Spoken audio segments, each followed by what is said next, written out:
ပိုပြီးပြည့်စုံအောင်ကြိုးစားပိုပြည့်စုံအောင်ပိုပြည့်စုံအောင်ပဲကြိုးစားတယ်နော်ဒီကိစ္စကအကျိုးနဲ့ဒီနေ့တင်နေတယ်ညာရတဲ့နောက်သွားလိုက်တယ်နော်အဲ့မှာညာရည်ဆိုတော့ကျွန်တော်ကိုရင်တော့ဒီငယ်ပြဖို့ပြောတယ်။အဲဒီလိုတင်းနေတဲ့နေစရာ။အဲ့တော့ကြာပြင်မှာတင်းလောက်ကြာတယ်။အဲဒီလိုတင်းနေတဲ့နေစရာ။အခုလည်းလုံးတင်းနေတဲ့တယ်။ဆိုတော့ဘာလဲအဲ့လိုတင်းနေနေနိုင်ချောက်တယ်မကောင်းပြောတာမဟုတ်ပါဘူးဘယ်မှာပြောတာမဟုတ်ပါဘူး။ဆိုတော့ကျွန်တော်လူကကိုပြည့်စုံတဲ့ပြည့်စုံပုံပြီးတော့များတဲ့များပုံပြီးတော့ဗာလဲစုံနေတဲ့စုံနေအောင်လူကဗာလဲလုပ်ချင်စံပါရှိကျူးစားအချိန်ဝင်ကြီးစွာအားလုံးကိုပြီးတော့ကျူးစားတယ်။ဒီနေ့တစ်ခါကြတော့ဖျားပြီးမှအဲ့ဒီတူရဲ့အထဲမှာမပြည့်စုံခြင်းထည့်ထားပြီ။မပြည့်စုံခြင်းထည့်ထားပြီလေ။ကျွန်တော်တို့ငယ်ချင်းချင်းဆိုပါတော့ဆိုတော့တီမှတိုင်းကြားလိုက်ပြီးချင်းချင်းနေတယ်ပေါ့နော်။ဒီကဘုလိုထဲမှာကိုယ်တိုင်နေရာထုတ်ဖြစ်တဲ့ဒီကိုလေးအခုတင်ချာဆိုတော့တီဖျားနေတော့ကြားတယ်ဖျားနေကြားတယ်ဆိုတာဖျားနေကြားတယ်လို့နော်ဆိုတော့တခါကျတော့အဲ့ဒီကိုယ့်ရဲ့အတွင်းထဲမှာပြည့်စုံလို့တဲ့ဆန္ဒစုံလင်လို့တဲ့ဆန္ဒပြည့်ဝလို့တဲ့ဆန္ဒနဲ့ကြိုးစားနေတဲ့အထဲမှာဖျားကသူ့ကိုယ်တိုင်မပြည့်စုံခြင်းထည့်တယ်အဲ့ဒါဘာအတွက်လဲဆိုရင်တော့သူ့ရဲ့တကူတော့အတွင်းထဲမှာတာပြည့်စုံတာလို့ဖြစ်တယ်ဟာလေလုယာဘာလို့ဒီလိုဆာဒူရီယာဆာခန်းကြီးစမေအခန်းရဲ့ကိုကျွန်တော်ကြည့်တဲ့အခါဘာလို့ဆာဒူရီယာဆာအခန်းကြီးစမေအခန်းရဲ့ကို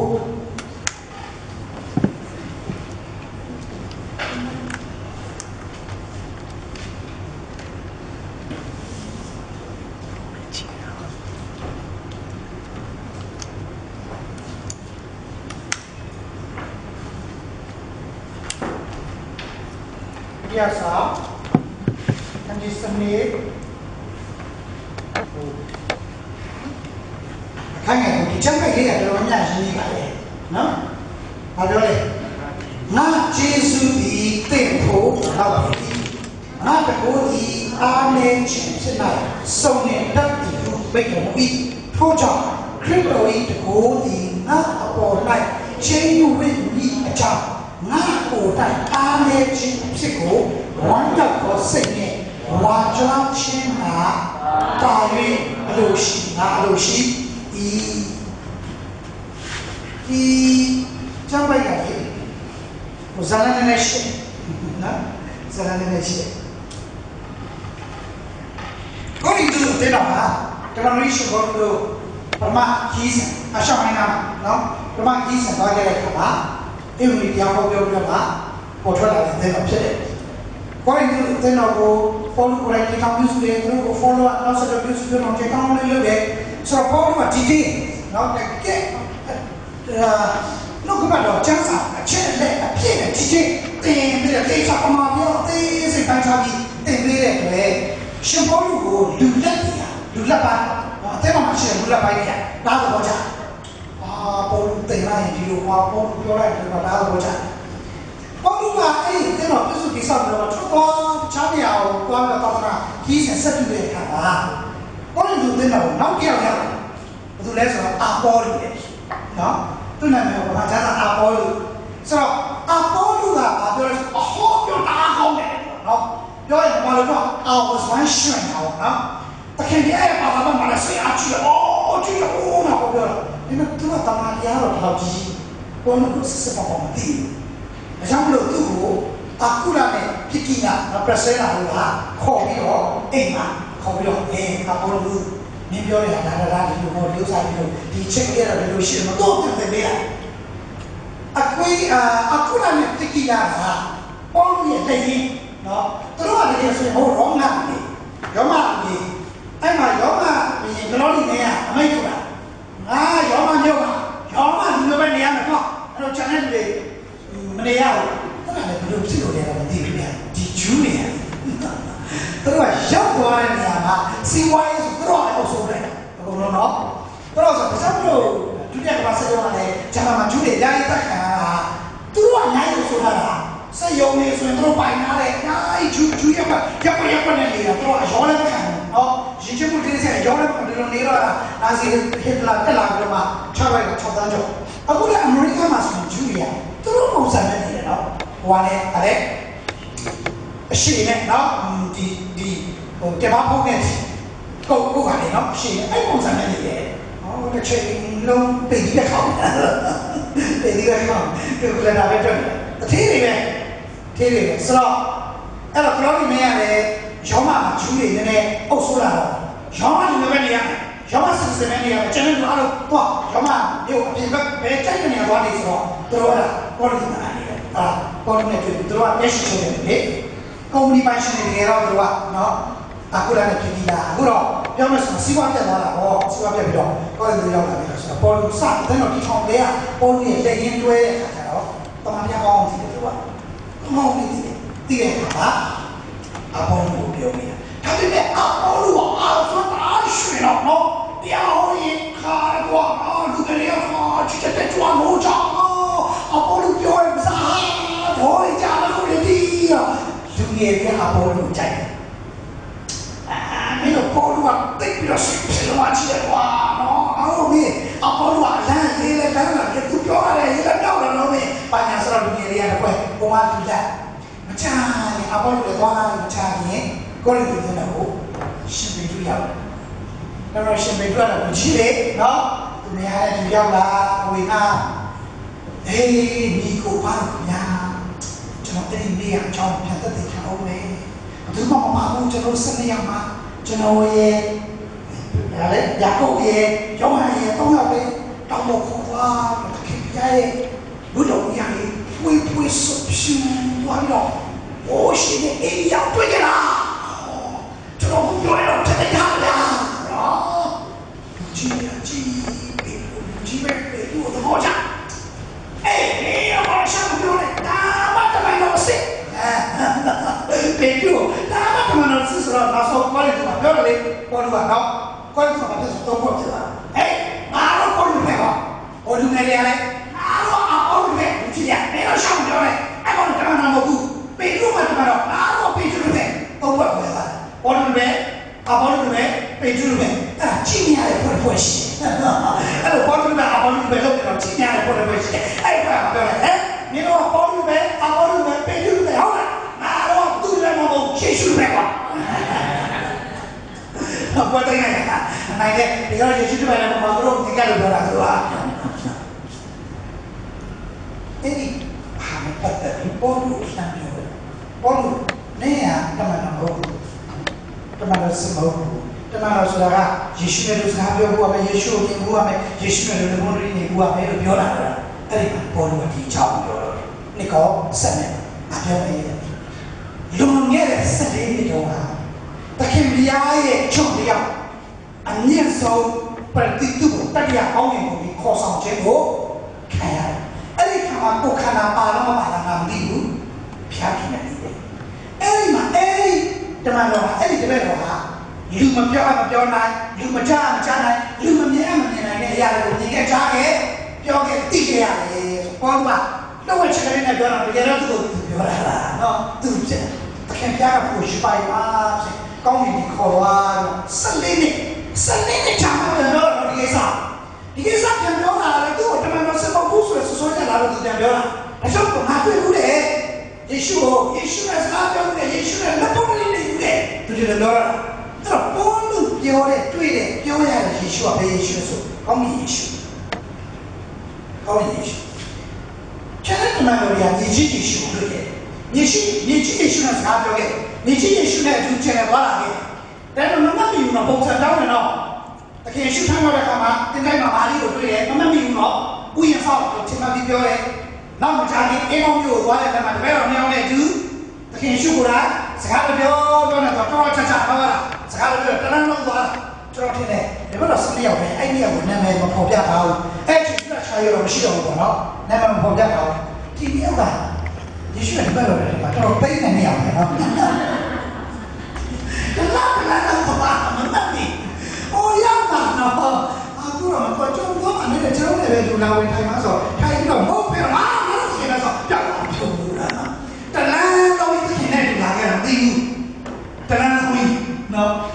non è più più della Winnie. So, più c'è una mamma piava di sua panno che no? C'è da lo sa già sul cusci loro, ma già no, poi ma panni no. Dan ci uite, te lo ma no mi ha no ma ne sa ma. Io anche c'è di già, di tu. Allora che me. Famma. C'è lui esce che loro c'è lo crea, mi ha sa, per come sono anche bene. Không phải mùi nè, bây giờ cả là cứ chết nó mong là cô phải khai thì mà nó cứ đồng điều quê nó làm nè, thì suốt nó lại mà lúc này, ta đến này, ở đâu nào, khai nó xin này, cái áo ai cũng có số em chỉ làm gì này các bạn, chúng nó kêu sân ra này, siêu cả lâu tôm đi thôi,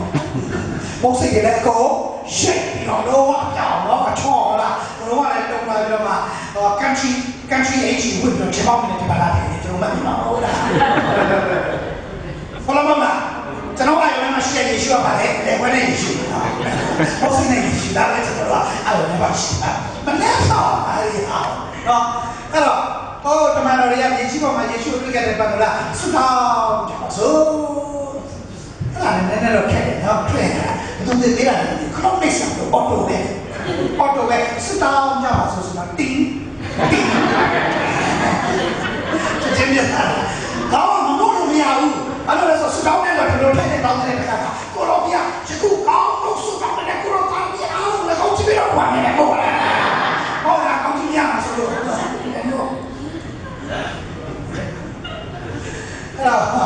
allora prima mi si vede ma ma ci è stato no però non non su no perché cái chẳng bộ mà nhà tôi ra mình nhà là nó cho nó thì một điều gì cho nó chỉ số này đủ được rồi nó sẽ đạt thì sống vào khỏi một chuyện khác Illumination ministry look at I say I'm not to listen to whole day with them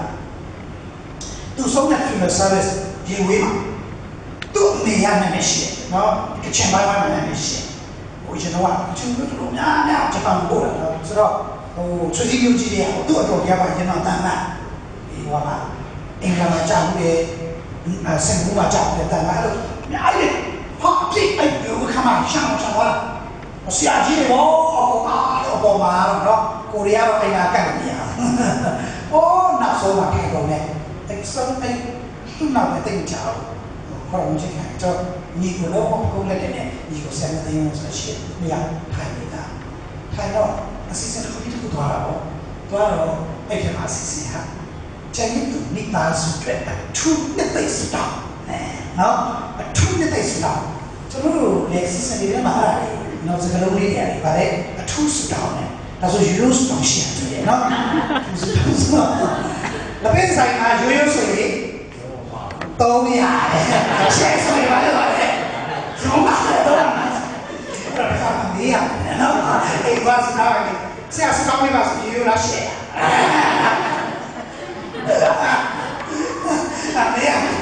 io la scena se non sai io ora io non sai io allora so a tutti questi sto che la dove no se vuoi la sia oh io la parte la sia poi voi di nene sudah jangan su kalau macam mana ai nak yang best apa tu orang India nak best nak kau kalau ni sekarang lu kena kalau auto way kalau ni ting kau jangan lu jangan nak sama jangan lu kan mau lu pin lu jangan saya ada jenis macam kau apa macam ni kalau ni lu jangan ni mà không nhận gì của đấy số đó về số bài mà nhà lúc bây giờ nó vào quả nó bây giờ khắp bây của nó rồi tôi đã tự hào rồi thì chỉ được ngay đi mà đeo chỉ đó có một gì đấy nhà lúc này bây giờ gì đấy chẳng là sai nhau đây của anh cháu này cái này thâu nào số đó sai để chỉ ra bắt đầu lại mà còn cái bộ chính trị phá biểu cái mà nhau nó chơi được quá cô là phía mi ta xử lý cha này đấy ta bị chỉ quá nhảy nhau đấy cô là suy cái bọn nó tốt lắm quá sẽ cái lâu nhảy nhảy sống đi လုံးနဲ့ပြတ်သားလေးပြောကြည့်တော့ဘယ်လိုစလုံးရဲ့ကြီးအဲ့ကောင်းလို့ရတဲ့တော့ဘယ်ရှင်းရှင်းအောင်ပြောကြည့်စလုံးလို့ပြောတော့ကျန်စားပြောကြည့်စလုံးနဲ့ထားလိုက်ပါဘောလူက你去耶稣对的，耶稣对他们神的嘛表白了，神的，我们表白了，兄弟们，他们是耶稣对的，他们这个偏偏心耶稣对，哈利路亚，哈利路亚，都表的是啥？都没表，但没表乃没加，但没加乃，没你那没乃的哈利路，加的表的你的哈利。老师保罗啊嘞，老师表一段都不把路呀，I am someone 路呀，喏，哦啊，别说那个，没有，这表上都对不了那个表，那对了，老王那个，但是表不了呀，所以说必送钱，喏，有的人你这三个了，哦，没什么那么多没有表那个，完了说都话，哒写的，哎，以前的就是那些，没办法写了表的，如果必送钱的，如果必送钱的，他们。路上在下站在，保罗别从哪里跑，别从哪里跑，他也是表了哦。突出呢到一百五那看下来这样傻逼的，哪里的个奇妙比我话专业找，那我但看到三分一的门一个书，那个白天一个目的。保罗嘛讲啥嘞？路而且是话嘞。接受路是话，啥天可能你有输的，阿拉弄的那要把啦，啊都你弄给啥啦，阿拉弄的苦，不是苦的嘛啵，喏，啊用几年呀，哎我讲表嘞，哪里脱输的，弄啊懂嘛，懂钱是讲比较的，懂钱上面那人家都那么多喏，保罗给啥，他们讲那我就你来的都伢来这里的，哎，他们那我就买的个，小包理解懂钱啥。懂吧？理解啊，也理解东西上去，知道你看啊，这是两个人学习的。保罗嘛这里嘞，嘛别说这里嘞，如果这里嘞，有两个说就那里嘞，你说别天天来呀，你这个嘛心里嘞，但是嘛别说都天嘛要来的，哎呀，那就那个了好了，哎呀，天上比来嘞，哎书，啊东西书到比来看啊，叫嘞哎呀，那耶稣。对后老北一，哈利路亚！一个文化讲什么？对不话来话，对呀，这打来话，对你搞什么嘛？对呀，没劲，对呀，老娘，对呀，不少钱，那这首不中对哪来看？对阿里人的圣经嘛，把这个是培养起来，接触对不老北。哈利路亚！对嘛？这首不信任起码的人，你学接触对不老北的。那我哪里地方好？我哪里的？这个别说，他也知道都被我说到了。我说那都被那在安内间哈，那接触对不？那没有ပြော了。哦，我说也အဲ့လိုကြီးတာဆိုတော့ကျွန်တော်ဝိခံရတာဒါဆိုရင်ကိုတော့ကျွန်တော်အပေါ်မှာပြည့်စုံပါမည်အကြောင်းကျွန်တော်ဤအားနေခြင်းကိုဝမ်းမြောက်စွာခံယူပါတယ်။ဟာလေလုယာ။ဒီအားနေခြင်းကိုဝယ်ပြောက်ဖို့မကြိုးစားတော့ဘူး။ဒီအားနေခြင်းကိုထုတ်သွားဖို့စွန့်တော်တော့အဲ့ဒီမပြေဆုံးကိုဖတ်သေးဖို့မချမ်းစီတော့ဘူးဘလို့ဆောင်တော့မချမ်းတော့ဘူးအဲ့ဒီလိုအချက်ကြီးနဲ့လေအဲ့ဒီအားနဲ့ချင်းကြီးနဲ့စပွားတော့တယ်လူအားနဲ့ကွာမဖျားကိုထင်ရှားလာတယ်လူအားကြီးနဲ့ဖျားကိုထင်ရှားဘူးရှာစပါအားကြီးမှာကြီးကျယ်ပေါ့ဒါပေမဲ့သူအားကြီးတဲ့ခါလေးတော့ဝိညာဉ်တော်တက်တယ်လို့ပြောတာနော်ထိုချင်တဲ့ညာရဲ့ဝိညာဉ်တော်ဒီသူ့ဘုံနဲ့တက်ရောက်ရေးဆိုတော့အကြီးကျယ်တက်ခါလေးညာရဲ့ကျွန်တော်ရှာဆုံးတော့ပေါင်းတယ်ဒါပေမဲ့နောက်ဆုံးတော့သူဆိုရင်ရေခါဝိညာဉ်တော်ဖြစ်သွားပြီဆိုရင်ရေခါဝိညာဉ်တော်ဖြစ်သွားရင်လည်းပေါင်းတယ်ဝိညာဉ်ကမ်းဖြစ်သွားပြီနောက်ဆုံးချိန်တော့သူဒီနန်းတော်တိုက်ကိုမိပြီးတော့သူစတော်ကိုတော့ကျွန်တော်ဒီချိန်နဲ့ကျွန်တော်ရှာပြီးတော့စာချုပ်ပုံပြီးတာတော်လည်းကျွန်တော်ပြင်ပြစီစတော်တော့သူနန်းတော်တိုက်ကိုချိုးတဲ့အခါနန်းတော်30ပြုတ်ချပြီးညာလိုက်တယ်ကျန်းစာပုံမှန်တယ်နော်ထို့သို့ရှန်ဆုံးပြီးအသက်ရှင်သောအခါတတ်ခဲ့သောသူများတဲ့တေသောအခါတာရင်းများသောသူတို့တတ်နေတယ်ကျန်းစာလည်းပြောတယ်လူဟာမိမိအပိုင်ပေးသွားမှဘုရားတော်ကအပြည့်ထင်ရှားတာဖြစ်တယ်ဟာလေလုယာအဲ့လို ချင်းအိုးငါမပြည့်စုံခြင်းငါရဲ့လိုချင်ငါရဲ့စွာဘုရားတော်ပြည့်စုံဖို့ဖြစ်လာတာကိုတဲ့ပြောမယ်ခဏကြီးနဲ့အကတူတာနှစ်ပတ်ကြီးဒီကတော့နှစ်ပတ်ကြီးရော့တာအပ်စင်ဒီဒေနာမျိုးတွေအကတူကိုမရောက်သွားခင်လားသူ့ရှိမှာခန္ဓာကနေအကတူကိုရောက်သွားတယ်လို့ရှိတယ်ဘာလို့လဲဆိုတော့အာနာအစာခေါင်းပါချင်းဖြစ်လာတဲ့အခါမှာအာနာကအကတူကိုစုံစမ်းသွားတယ်အဲ့မှာပြဿနာတက်တာလေသူမရဘူးဗါလေနှမလိုညာရနော်ဆိုတော့ဆရာလည်းဘလို့ချောတယ်တိနော်အဲ့ဒီတက်ရှိစရာရှိနေပြီလားအဲ့ဒါနာဝဲရှိအတိုင်းလည်းရှိတယ်အဲ့တော့ဘုလူတွေရတယ်နေကိုရတယ်ငါတက်ပြီးတော့မှဟာနေကိုယူနေပြီးတော့မောင်မလိုပြောတာဆိုညာတော့ဟိုကပါလေရှင်မေရရဲ့အာရောပါကြီးဆိုတော့သူလက်ဆောင်လေးတော့သူမိမသိသွားပါလေအဲ့တော့ညတာအိမ်မက်လာပြီးတယ်မှာဟိုရှင်မေကိုဗျာအဲ့ဒါသူမိမအဲ့ဒါလည်း problem တွေတော့လားဟောရှင်မေကအားဆိုဆိုတာအဲ့ဒီရှင်မသူရဲ့လက်ဆောင်လေးညာရင်ပြရတယ်ရှင်မေစိတ်ဆိုးပြီးတော့လက်ဆောင်ပြန်ပြီးတော့ထည့်ပြီးလိုက်အဲ့ဒါပြန်လာတယ်လားဘာထည့်ပြီးလိုက်လဲဆိုတော့စာနာအတွက်ကျွန်မဟာရထည့်ပြီးလိုက်ဟာရနဲ့ပြန်လာနှစ်ပတ်ပဲကြာတယ်ကြီးရပြန်လာပြီးတော့ခဏပြီးပြန်ရအောင်အစားပြန်ရမယ်အဲ့ဒီ issue နဲ့ဒီစစနာတာတိုင်းဒီခီးတာတော့အာနာသွားခဲ့တဲ့ခီးတာတော့ခဏနဲ့အဲ့ဒီနာခီးတော့ရနေတယ်ရေရှိတယ်ရိတ်ရှိတယ်အစာရှိတယ်ဥယျာဉ်ရှိတယ်ရွာရှိတယ်လမ်းရှိဒီခီးရရနေတယ်လက်ခီးတော့အရာအောင်ရှိဒါပေမဲ့ဘယ်ရလဲဒီလိုမျိုးခေါ်ထုတ်တဲ့ခါကျတော့အဲ့ဒီကံကနေမခေါ်ထုတ်ဘူးဗျာအဲ့ဒါမခေါ်ထုတ်ဘူးတောင်းဆိုင်ကွေးဒီအလိုပြနေလဲကွေးဒီတိလာတောင်းနေတော့တော့ပါလေကျွန်တော်အားလုံးသိတယ်နှစ်ပေါင်း40လောက်လေဖယားဒီသေနာဒီမျိုးကိုခံမှန်းပြီးကိုပို့ရခရီးရတယ်လမ်းမရှိရွာမရှိလူမရှိဥယျာဉ်မရှိအစာမရှိရေမရှိအသီးရမရှိအရိုက်မရှိအဲ့ဒါနေပို့တာ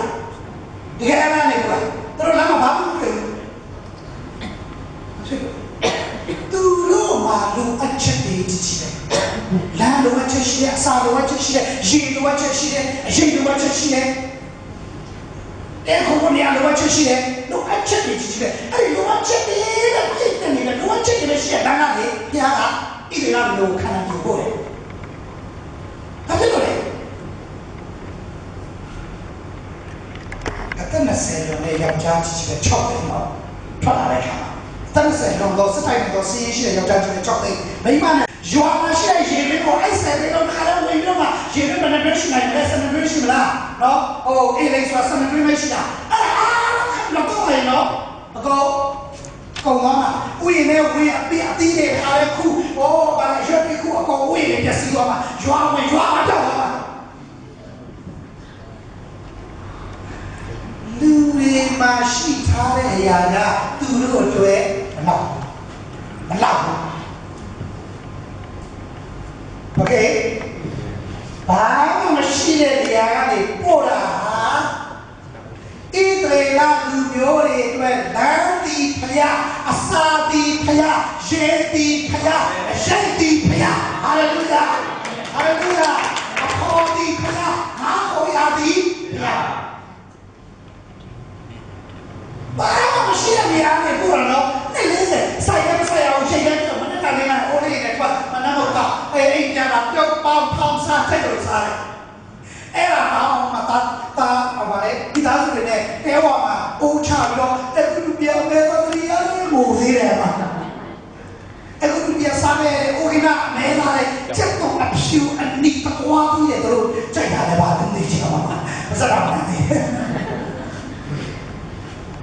တော့ချက်တာခေါ်မှာပြရတယ်我是追用了这他妈你看都带起来了呀အရှိန်တော့တောင်းတာမရက်နေတယ်လားခရီးတခါ2မိုင်တော့2မိုင်ဝေးရှင်းတော့2မိုင်ဝေးသူကမတော့你这样的路那到我没查，我们的这些什么这东西啥不拉啥，现在不拉啥了，够那考完那个毛蛋那变出来的，啊毛追来了，不要紧，毛追来了，那个人呢？哈利路亚。其他嘞，我那通常来毛线嘞，毛线嘞，毛线一个就带，够带的，就1年的，一个就带，把什么哪里等下啦，那到底别说你就了，但是那种多嘛开起出好，不能老啊从地不带不带，好了，等下啥嘛包这是嘛，别牛啊，不别靠看你这个出花，哎别老来想他们多骗。你那边多呀？我是个公司设计，业务的带，人家都会这样去，马路边也不方便来办的，啊，那多了不喏，我这个东西啊，你无所谓，哈利路亚，一对那你那个哪不要来的？都是现在他们新公司要不要来的？我是爱讲我这个，讲什么都没有用喏。哦，从这里上下的都马老兄啊，我没有嘛，内容啊，偏向外地的了。我的其他小的这一类的3年话，我同意的主动照片看吧，照片看人是主流，没有照出来也不是不，哎，也不说这照片里不要写出是哈利路亚，这个也是我这谁呀不要的，哎谁呀不要的，啥不要的，阿妹，知道你我好可怜，对比大事的嘛，对大家的嘛，对人的嘛，对危机的嘛。别呀，让你安全是不要的，哎，有安全不要的是吧？好没？如果这个如果你忙想不起嘛，别什么？你忙别什么？我有哪个哦，他偏干那天嘛天他比的偏这来的钱，这个他看偏你真路这来的呢。ไอ้แค่มานี่ได้หรอนี่เสร็จเลยดูว่านั่นได้แค่ไหนเนาะไอ้แค่มาลีอาบ้าไปเชียงนะชอบเลยดูชอบแล้วไอ้แค่มาลีเราส่งเราต้องเสร็จทีเดียวหมดแล้วไอ้แค่มาลีเราส่งเราชอบไอ้แค่มาตีเลยอ่ะมาไอ้แค่มาพี่เนี่ยรู้เลยว่าเด็กชุนตัดทิ้งแน่เลยฮะมันรู้เลยว่ามันรู้เลยที่สุดนี่นะเพราะอะไรเนาะแต่แบบยาเสียเลยนะคะกระชากไอ้ของพวกทุกอะไรเนี่ยต้องทุกอะไรกันละป่าล้มนั่งตีโกงว่าอะไรเลยว่าแต่ไม่ขาดเองเอาหัวโดนเชี่ยกับป่าวอ่ะโกงต้องทุกอะไรกันว่าไอ้เราโกงเชี่ยวสุดเลยใช่ไหมสุดเลยหาอะไรมานั่นเลยดูเรียกเผาได้ใช่ไหมไอ้นั่นเนี่ยดูเรียกนั่นเราเผาแล้วကျွန်တော်တို့ရဲ့ချော်နေတဲ့ပြည်လေးကိုဘုရားဆိုတဲ့အတာထွက်ဖို့နဲ့နတ်ရဲ့လူတွေထောက်လာဖို့ဘုရားပြင်ကျွန်တော်တို့အချက်ချက်ပါပဲအာမင်ဟယ်လိုအာမင်အာမင်ဒါပေမဲ့အဲ့ဒီလူအချက်ကိုပြည့်စုံစေတာပြည့်စုံစေပါဘုရားဖြစ်တယ်အာမင်ဘောလူကတူတူနဲ့ကအဲ့ဒီရောက်ထူးဆူတောင်းတဲ့အခါယေရှုကပြောလိုက်တယ်မင်းအခုဖြစ်နေတယ်တော့ဒီလက်ရှိပြည့်စုံတော့ပြည့်စုံမှုကြီးဆရာတော်ကတခုသူဆရာတော်ကလို့ပြောတာမှာပါကြဆရာတော်ကခုပဲမဲ့အဲ့ဒီအချိန်မှာပဲယေရှုပြောတာလေနာဂျေဇုဒီတဲ့ဖို့လာပြီအာမင်ဒီကောင်ကလည်းကျွန်တော်ရဲ့ကဏ္ဍအမှာရှိတဲ့လူအချက်အားလုံးယေရှုပဲဖြစ်တယ်အဲ့ဒီယေရှုကိုဘိုးပြုပြီးတော့လောကနဲ့ဘဝကိုအောင်မြင်ရည်ကြည်ရောက်တယ်ဖြစ်ပါစေဘုရားတော်ကိုရတဲ့ပေါင်းရှိပါစေအာမင်ဟာလေလုယာဟာလေလုယာဒါရှင်တော်မိတော်ဘုရားဆရာကိုအသုံးပြုပြီးတော့ကျွန်တော်တို့လိုအပ်တဲ့နှုတ်ကပတ်တော်တရားများကိုဒီကနေ့တိုင်အောင်သူရဲ့နှုတ်ကပတ်တော်အမှန်ကိုချပြီးကျွေးပေးပါတယ်ဘုရားရှင်ကိုကျေးဇူးတော်ကိုချီးမွမ်းပါတယ်